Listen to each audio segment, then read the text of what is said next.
بصوا بقى، عشان ما بقاش في تفاعلات في الفيديوهات بتاعتي خلاص، والصفحة بقت بتاعتي خلاص في خبر كان، حطوا صبار عليها، هي صفحتي ماتت كده والحمد لله.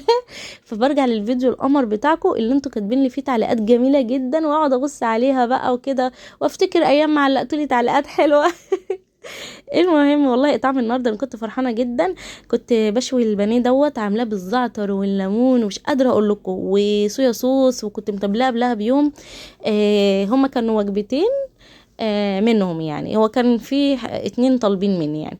فقلت بقى الاسره من الاسر، هي اسره متعففه، اتنين كبار في السن ومعاهم عيالهم وكده. فانا بدي الاسر المتعففه الاول واللي بيربوا ايتام، وبعد كده برجع ادي بقى ايه العمال وكده والناس اللي هم تحت الكوبري وكده يعني.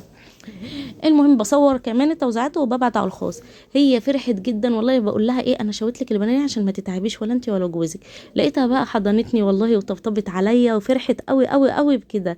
يعني انا بحاول على قد ما اقدر افرح اللي ببقى يعني بكلم الاسر وكده، بعرف يعني مثلا ايه دي نظامها ايه ودول نظامهم ايه وكده. حتى كمان اللي طلبت مني الوجبات النهارده ما حددتليش حاجه، فانا قلت لا، طالما رمضان يبقى لما، فانا هعمل كده ايه, في حاجه واحده، مش وجبه وجبه وجبه، لا حطيت كده وكان شكلها جميل وفرحوا بيها قوي والله، يعني كلموني وانبسطوا الحمد لله يا رب العالمين.